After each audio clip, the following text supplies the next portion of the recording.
The event is being filmed this evening. Sadly, it's not being broadcast live, but it will be up on YouTube later, so please be on your best behaviour, because it does have a family audience. And we'll... shall I take the first question, Shahid, or do you want to...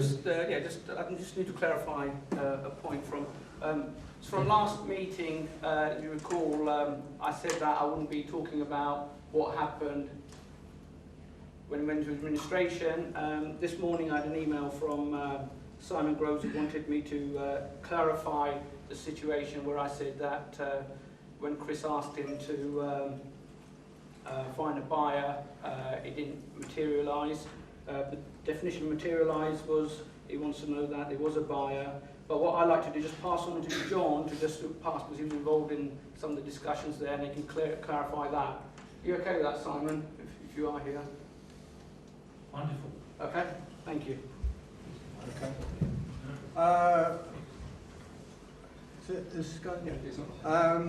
Right, last August, Chris had an informal offer for all his money back. In August, in the boardroom, somebody came in and offered him every penny that he put into the football club back. He refused that offer because he thought, because the previous year we'd made a good profit, he thought it was worth more than all his money back. It was clear then that when we got into September, end of September, that we needed to do something. Simon then set about trying to find a buyer under everybody's agreement. Simon went ahead and he was doing this for like 2 or 3 months, up to about Christmas. And he found a couple of people which came to the table, but Chris wasn't happy with them, those people. I think they were Italian people. He wasn't happy with that. So we then moved on. Simon then carried on, found somebody else.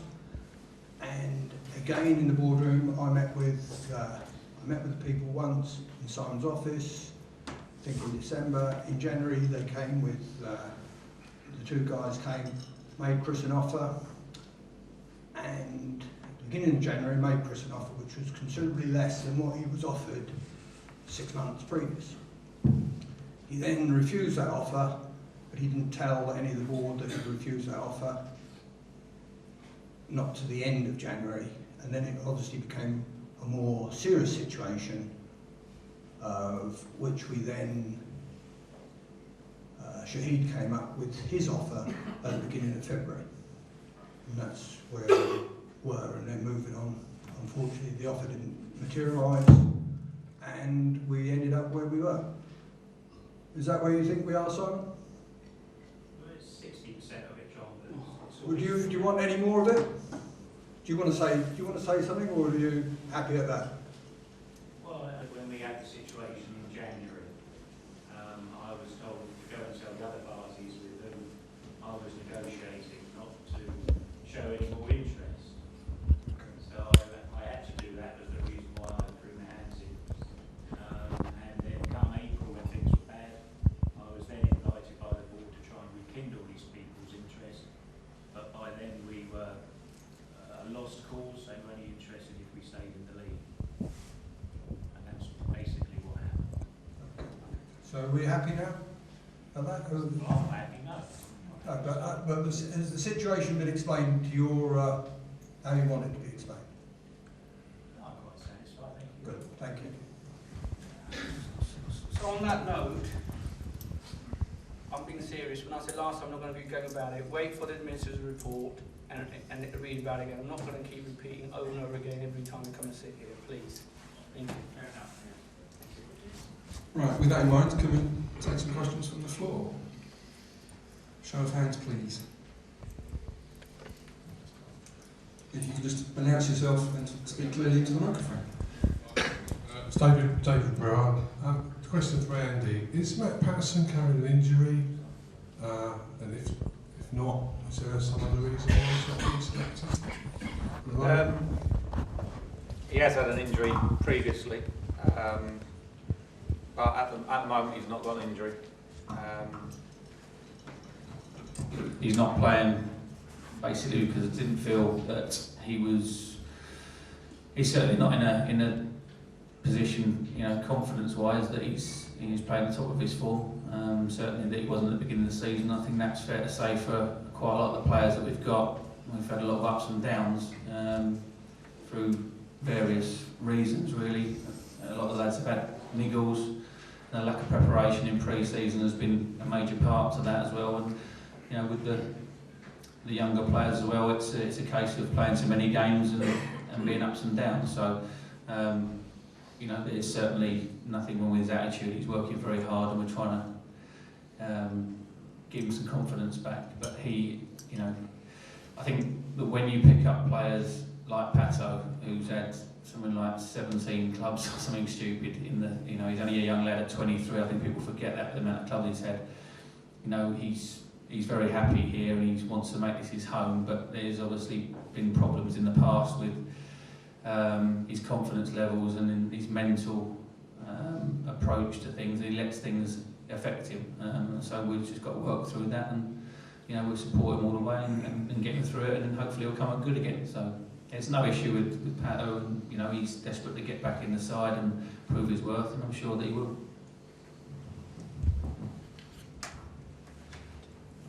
Yeah, I think I'll be all right. Could Shahid or a member of the board clarify the situation with regards to freebie tickets? Because there's been quite a lot written, and maybe you could actually put the whole thing to bed now. Guys, I'll mention that in two ways. Freebie tickets. Is freebie ticket as well as Terry Owens. What happened at the beginning of this, we were all in here when we got the news that we were going to have football this year. We were all ecstatic, and I had conversations with a lot of you, and you said, Tony, we cannot make the same mistakes financially as we have done over the years. We've got to run this club properly. We also had a situation where members of the board went down to meet the conference, and they had to put a financial business plan in place. And basically, from that moment on, every penny was a prisoner for this football club. Every penny is a prisoner. So one of the things that we were looking at is the gates that we were getting in last year. So if we got 1,900 people coming through the gate, and we looked at that, about 250 to maybe 300 people were freebies. Some of them freebies were bringing friends, relatives and others, and it was ridiculous. We couldn't keep on top of it. We were losing a fortune in money by people that were just coming through them gates because they'd been freebies for however long. While we were looking at this, Frank Burt, he sent his money in for his season ticket. Frank Burt's 99, he's 100 years old in February, with a note saying that, here's my money for the ticket, I want to be one of the first to support the club financially going forward.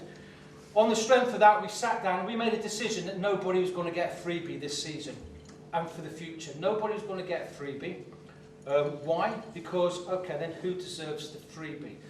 We looked at Terry Owens. We knew Terry would be the one that would come up because a lot of people look at Terry as being a fan's favourite. Terry's on the end of every microphone and at the front of every TV screen, so he communicates with the fans and the fans get on well with him. Give Terry Owens a free ticket. You've then got to look at Graham Brookland. Graham Brookland's done more for this football club than Terry, in my personal views, guys. Yet Graham wanted to go onto the terraces, and we've not heard any problems from Graham. He wants to just be a supporter. Then you've got to look at other people. Simon writ a load of money off. The McGinty family, if it wasn't for them, we'd be looking at now forming a club maybe with Rushmore United. Then we're looking at the Carl Prentices, and then we're looking at all the other people. We pay for our tickets, and we set an example where everybody will pay for their tickets. So the free tickets that I own, I pay for. Yeah? And it can't be any fairer than that. So when Terry came in, we sat down with Terry as a board, said, Terry, we appreciate everything that you've done for this football club. We want to use you in some sort of a role that you can still communicate and help us going forward. Terry was all about his membership for life. Yeah? Guys, this happened before. Some of you in here may have been part of that scheme where they put something like £1,200 into a ticket for life to help cash flow before 1992. In 1992, that new company had to make a decision they could not honour that. Every penny is a prisoner. you should be thankful for that, and I shouldn't have to be reading tweets coming to me saying that I am a diabolical man because I've got no history with this football club and all the things that come thrown my way. Listen guys, I could take that, but it's not true. It is not true. Give one person that ticket, already we've got people that are waiting to see, and then it escalates. We knew it was coming around because obviously Terry had been talking to people. It's Terry in. Well, I won't talk about it then, but obviously people were already asking that question before we received the letter. Does anyone want to talk to me before I sit down about a free ticket or Terry? Yes, I'll do one at a time, please. Yeah. Paul Blundell. Yeah. At the last forum, Yeah. somebody brought up the fact that the community stand Yeah. is not getting anybody using it. Yeah. That's very lack. Yeah. It's still, the last day we had it empty. Yeah. You said you'd look into it. No, we are. The community stand is better now than it has been for a long time. I had a meeting this morning with a company that is starting up, working in partnership with us, starting the youth academy from the 9s to the 16-year-olds, that then complements our 16-year-olds above. All the kids there will get a ticket. You've got Eagle Radio that are getting the tickets out on the ground. The Football Community Trust are doing a great job. So it's taken a while to kickstart. It's a great question, but you will start seeing the community stand being full of community members that deserve to be in that stand. Does that answer your question? So, please keep an eye on it because it's important, because I do exactly the same. We had one game here on a Tuesday night and it had 2 stewards either side of it and one person sat in it. It's just a shame because we're losing money and we're losing atmosphere. Yeah, you're very right. And guys, I'll make And we're losing potential supporters, that young lads, young kids, that we need to get in desperately. Massively. The community is big for us. We've got the football in the community that's doing their job at the minute. As a football club, we're also now looking at the community. We're looking at the community. And I know some people are saying, what's happening with all the communication? We're not getting communicated enough. Guys, I can't do any more. I mean, anyone who asks for a radio interview, I do a radio interview. The morning after the Shortwood game, I was driving down the A30 to go to work. I had to pull in because the interviewer was beasting me on the radio, if you heard him. But I continued on with that. The programme now is a better programme than it's ever been. Yeah, it's factual, it's written in there the week before or a couple of days before it goes live. So there's none of this, oh, can one of the board members write a few notes? Oh, do I have? It's all in there. That's the way we're communicating. Yeah, so we will communicate the best way as we can. Yeah, Twitter is a lot better now than it's been for a long time for those people that follow it. Any other questions about free tickets or Terry? Tony, can I just answer? Just going back to the community tickets, we've given over 2,500 tickets since this season started. But what tends to happen, they get the tickets and some of them, they just go and stand in the East Bank rather than stay there. So that's one thing. Paul Marcus, and I think he's not here, but we can publish that report for you. That's how many tickets we've actually given out. Obviously the Southwood game there wasn't that many people turn up there, but all the previous games on a Saturday, I think there's good 150 people up there, and that's with myself and one of the other things we've gone is myself and John went to Ash Manor School. Now, they want to link in with us, they got a whole football side, so where the club hasn't linked in with schools, we're actually going into schools now and actually getting engaged with those schools, so Ashman and the local schools we're getting into for offering them tickets on Saturday. So that's the people and our players will be hopefully going out, hopefully there's been work out with Well, I them. appreciate all the work that's going on, but it was brought up in the last Yeah. forum and I've kept an eye on it. Yeah. And at the Shortwood game, it was empty again, you know, and it's just annoying. The thing that's on a night-time game is, don't forget, most of these tickets are aimed at younger members of the community. A lot of kids won't come on a night-time game.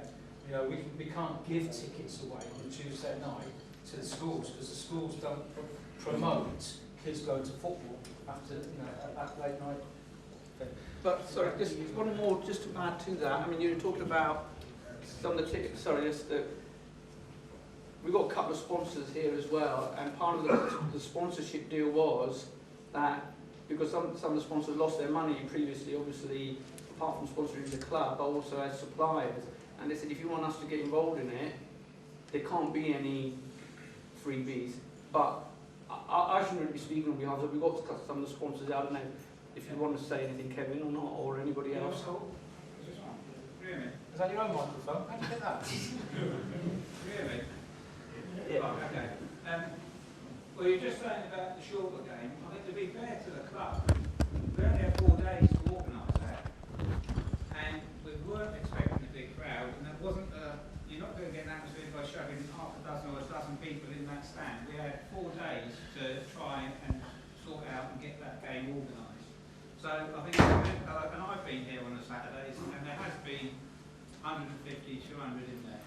So No way. Not ever. And I'm going back, I'm not saying just a Shortwood game, I'm going back to the last forum this was brought up. We're going back quite a long time now, and it's still not being used to its full extent. And it's a shame, because we're losing money. You might be giving them a ticket, but if they buy a programme or a burger or whatever from our tea hut, we're making money out of that. Yeah? We've got to get the youngsters in. They've got to come in, because we all go away. Paul, just a quick one. We give away the number of people that are actually going into different parts of the ground. Now, the problem is... So then the stewards are not doing their job. Well, yeah, but then everybody can... We had this conversation, because the problem is, then other supporters get unhappy if the stewards start getting very heavy about the ticket checking. You know, I know that there's, I've seen somebody was going to raise a question today about the heaviness of stewarding when it comes to checking tickets going into particular areas. So do we make it even more vigorous, in which case, yes, we can hoik them out and we can get them back into the community stand. But what is important is that we track every single ticket that comes in. Every ticket that goes out, they have to actually fill out a form so we know who it is that's had the ticket, we've got the data of that person, and we have the number of the ticket, so that when they come in, we've actually got a record that that person's coming to stay back. Can I just stop there for a minute? Because the question was a very valid question, Paul, and it's something that all of us are looking at, and it's something that we are on top of. We did mention it at the last forum. Hopefully we'll mention it at the next forum, but in a more positive way, because we're not going to get defensive over the fact that, you know, people aren't using that. It's us, we've got to grab the community and we've got to get them into that. So, Tony. Can I just finish there? Okay, sorry. I was finished. Yes, I am a sponsor of the club, and I got involved with this club 6 years ago. I've had no shares, no involvement with that, but I put a lot of money into this club for the simple reason it is going to be run as a community club. They were involved with the community. My business gets its work, and we've been able to sponsor the club because of this community. Right? That is the only reason that I sponsor the club, because I've made money in the community and I've put money back into the community. The club and the board proved to me that they do want to use the community, which is why I continue sponsoring it. can I just highlight on that, please, Kev? We've got a youth academy. For those of you that are following the youth academy, they won again today, 4-1 by the way. We've got 2 fantastic teams there. The youth academy is something that everybody, hopefully all the children, are looking up to and want to be part of that academy. We did not get any funding this year, unfortunately, as much as I wanted to try and get that funding for that academy. That academy at the minute is costing me £8,300 a month to run that academy. Me, not the club. So I would like to think that that's the flagship of proving that we're trying to capture that sort of age group, because, as they say, you've got to get them from 7 onwards. If you leave it beyond too long, they're going to go and follow the Chelseas and all the rest of them and everybody else. So we are very much community driven. Very, very much community driven at this moment in time. Yeah, I mean... Is this about freebie or anything? Can I take a seat now? You sound sit down. I mean, we're going all round about what we should do. But if the club and the players were to get together and start winning games, we wouldn't be sitting here talking about all this rubbish, because we'd have money coming in, not as much as we want, I know, but, you know, the team's not playing well enough. Can I answer that? That is a real struggle for Can I answer the that? supporters to keep coming. We have played 18 games this season. Played 10 games of those games. against the top half teams and taken 4 points. We've played 9 games against the top 6 teams, including the 2 games against the leaders, 2 games against the third place teams. We are not a top half team. We knew that at the beginning of the season because we got our team together. We've taken 19 points from the bottom half teams, which is where we're going to stay up. Recently, we have played all the top teams. We will continue to struggle against the top teams because they are established players and established teams and established clubs with a lot more money than us. We've got a team that I think, if you remember 3 months ago when we had this fan forum, I said, don't get too carried away, there's going to be lots of ups and downs.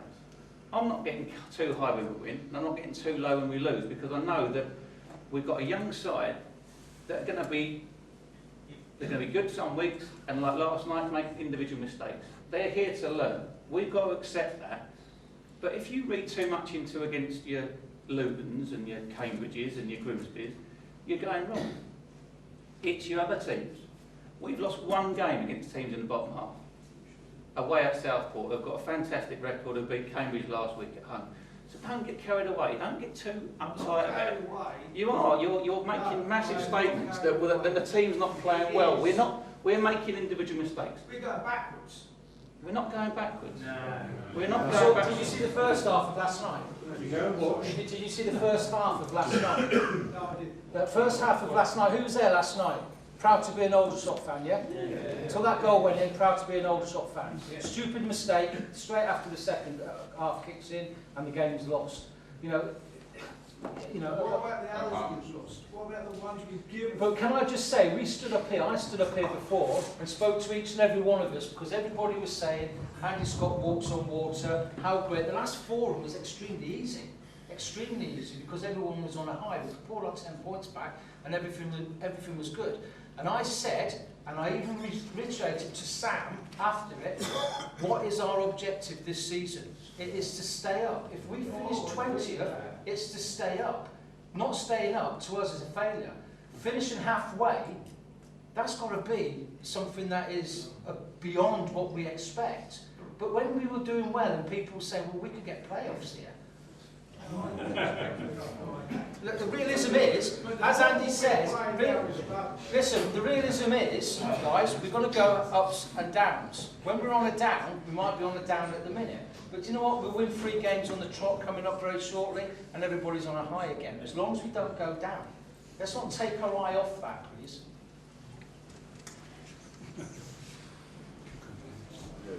Yeah, question here. I'll just pass the microphone across. We don't seem to have any width when we play. Basically, that's it. It's awful. You've got the width, the Gibbs, he's always drifting inside. That's because that's where he's playing. Why is it that, and it seems to be a modern trend these days, that you have a wide man on the right, who's left footed, so its natural movement is to come inside. And exactly the same on the other side. It's exactly the same when we take free kicks and corners. The modern trend is to swing it in straight to goalkeeper's hands. And quite honestly, the football that's been played out here is not entertaining at all. If we've lost a few games, we lose a few games, but please try and entertain us. I basically think you're not doing that at the moment, and if we don't entertain, the gates are going to go down further.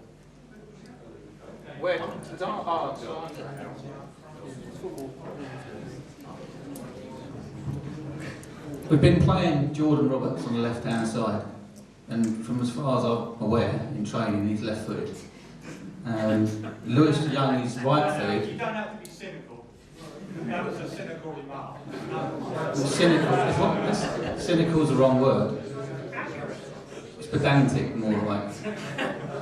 Lewis Young's right-footed, he's been playing on the right. Adam Meckie last night played on the right, he's right-footed. Jordan Roberts is left-footed, he played on the left. I admit, I'm not going to stand here and say that we've been fantastic recently, because we haven't. But you've got to look at the bigger picture. You've got to look at the bigger picture. The bigger picture is that when everyone was crowing about how well we were playing at the beginning of the season, teams now know how we play, and we've still got to adjust to how that's happening. We have had some key injuries to key players, and that's severely affected us. people like Mark Molesey and Joe Osler and Glenn Morris. Andy Tompkins not been available. We've had some key injuries to some key players throughout the season. So, I mean, I knew this was going to happen, and I understand people's frustrations, and I understand people upset. I'm not happy about losing games, but I also look at why we're losing the games, and I'm looking at who we're losing against and the teams that we're playing against.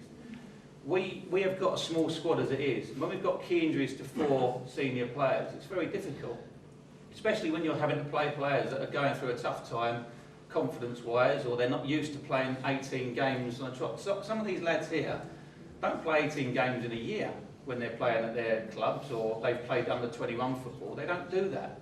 So physically and mentally it's difficult. We are trying our best to reproduce the form that we had in the first 10 games of the season. We can't just change the way we're doing things because we haven't got the personnel. We've got to just keep supporting the players, keep working through it. And like, go back to 3 months ago, everyone was saying, yeah, let's stay up. We're well in contention with staying up. We've had one of the hardest runs of 18 games out of anyone. We haven't played Hyde twice. They've got 3 points. Some teams have played them twice. We've played the top team and the third team twice. So we've got to be realistic about where we are. And I think that if you go back 3 months and say, and everyone was saying to me, we're just delighted we've got a club, we don't care what division we're in. Hold on to that thought, because we're not losing on purpose. We're not playing badly on purpose. We are doing our best every single week. Like those lads gave us everything for 46.5 minutes yesterday, conceded a goal, and that's a big knock confidence-wise when they're playing a team at the top of the league who haven't conceded a point at home. And then individual mistakes culminate in us losing the game. And you know, after that, the second half wasn't great. But we can go to Halifax and equally put on a performance that, you know, we put on against Wrexham down here. We've got the potential to do it. It's about making sure that we persevere with the way we're training them, the way we're talking to them, the way that we cajole them and get young players to believe in themselves and not be affected by individual mistakes. So, like, I urge you all to not you know, sort of be downhearted about what's going on at this time. Look at the bigger picture. Look at where we've been. Look what we have done, and we can always also reproduce that. We've gone through a spell where we're not scoring goals. Teams are working out that Brett is our centre forward who's going to score goals, so they're playing against him differently. But last night you had two very good centre halves who conceded 2 goals in the last 7 games. It's very difficult against the best sides to play the way you want to. So, you know, I'm not going to change the way we're doing things because it was great 6-7 weeks ago when everyone was patting me on the back. I'm not going to change because people think that, you know, it's going wrong. I'm going to persevere. I've got my way of doing it. The players believe in what we're doing, and that's the most important thing. And we need you to believe in it as well. Here he is.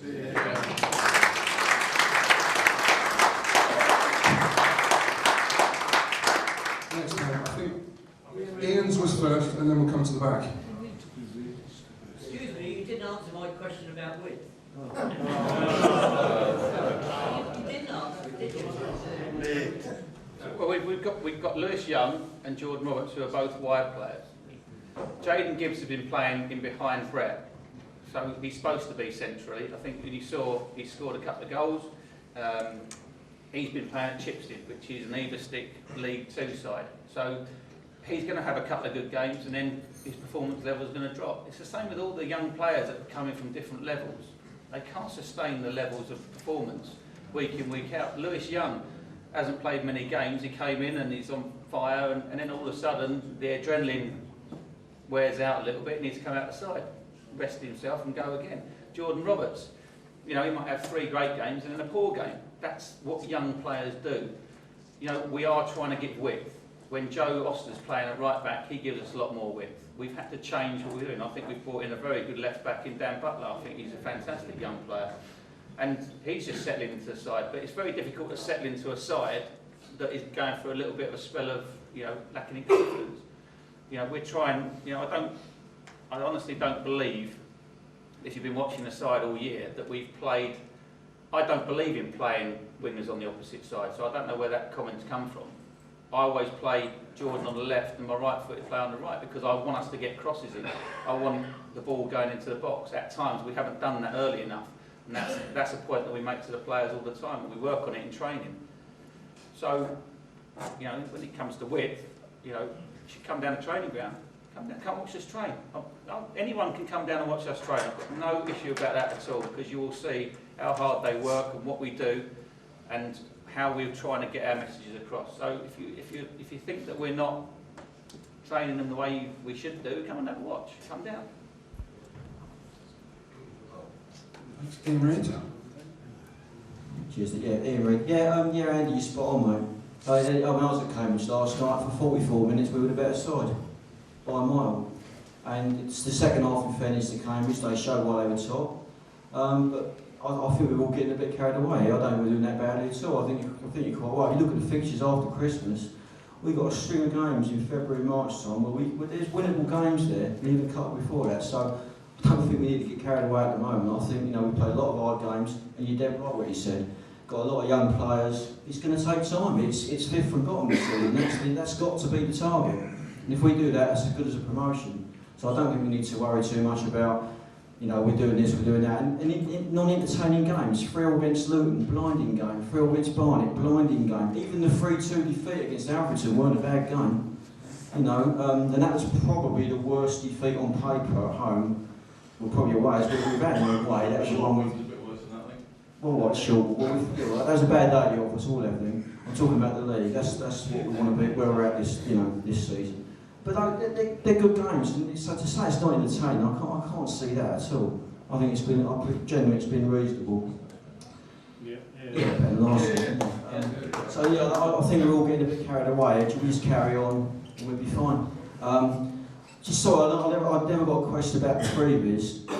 Well done for that, because for the last few years that's really annoyed a lot of us, because there's been a lot of people getting in for free. I don't knock the ones that work for the football club and deserve that. Quite right, they should get a pass.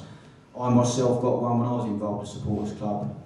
When I decided I wasn't going to do that, then I walked away. Shouldn't get a pass. Why should I? I've done my job, and that's quite right.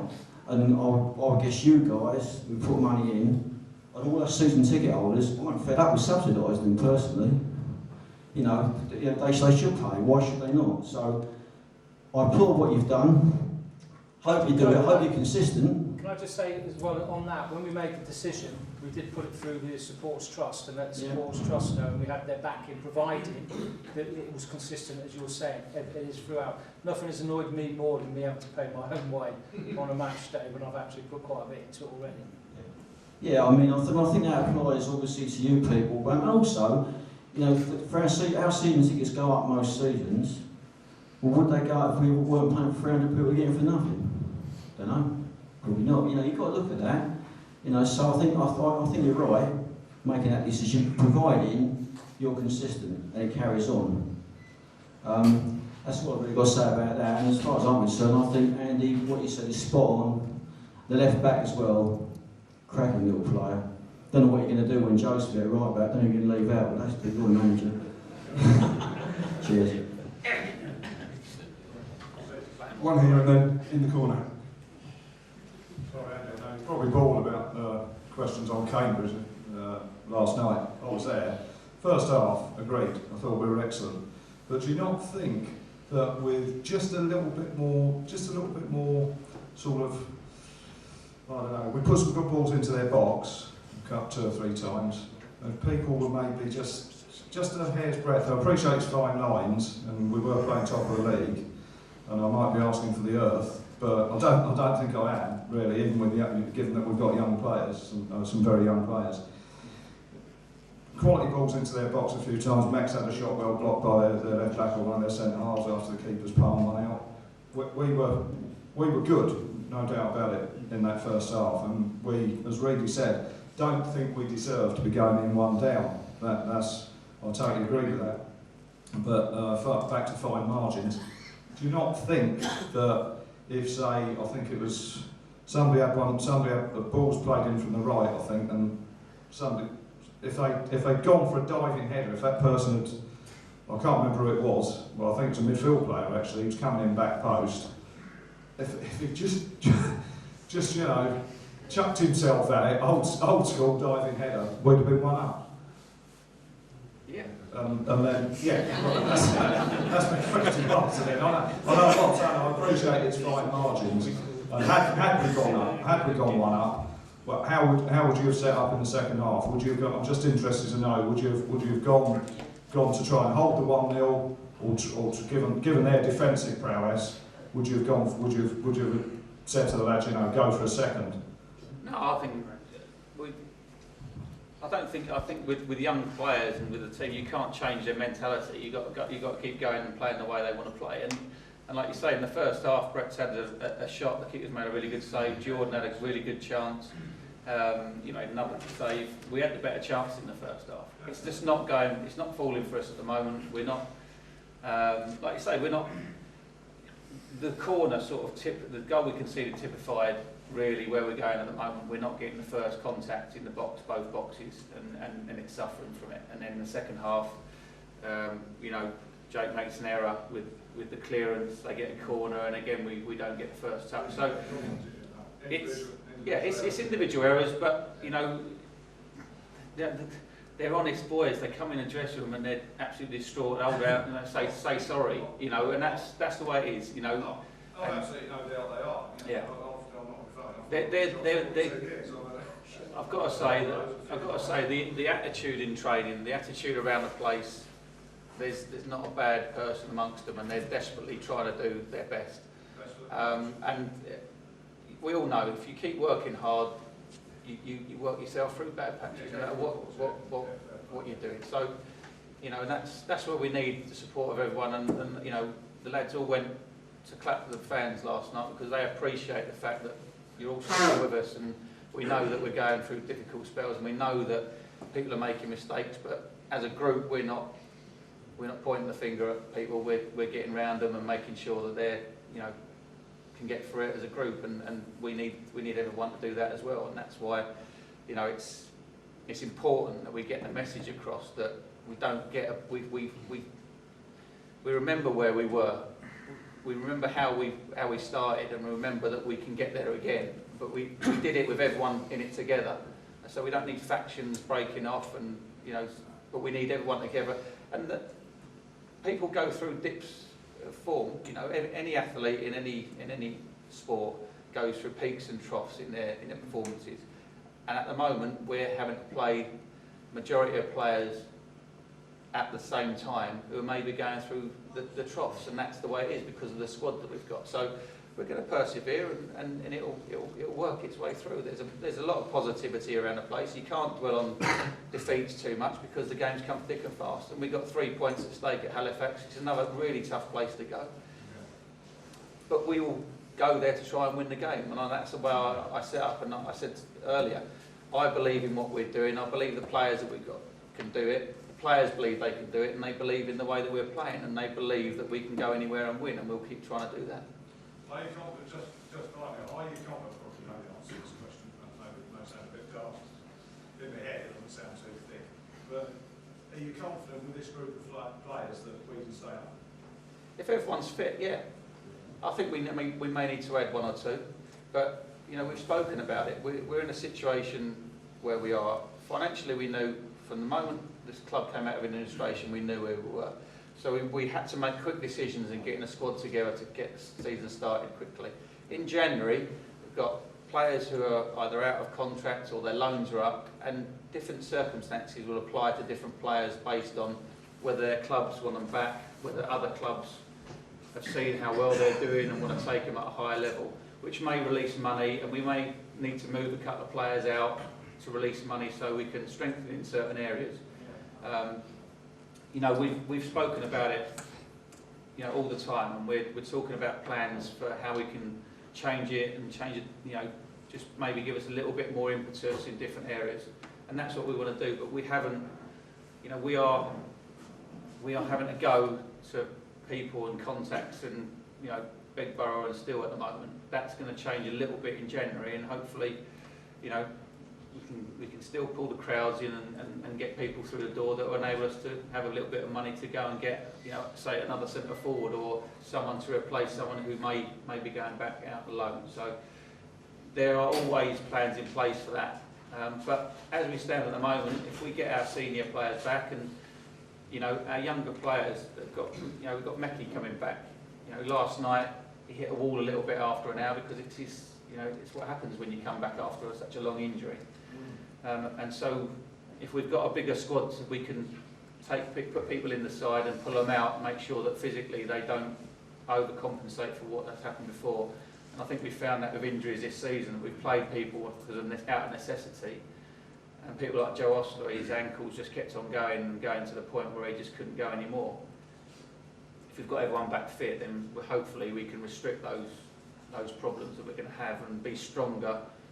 Because like you say, in February and March, we've got a crucial 8-10 game period of teams that are going to be in and around us that we need that squad as strong as possible. How are those players near to being fit now? Mosley, Ostler, Tonkin. I mean, Tonkin seems gone really off the radar. Yeah, Tonkin trained on Monday, his first day. He's had a new type of treatment. It's like a shock treatment. It's a series of injections into the ankle over a half an hour period. He's had something like 15 of those. It's a new treatment and it seems to have worked.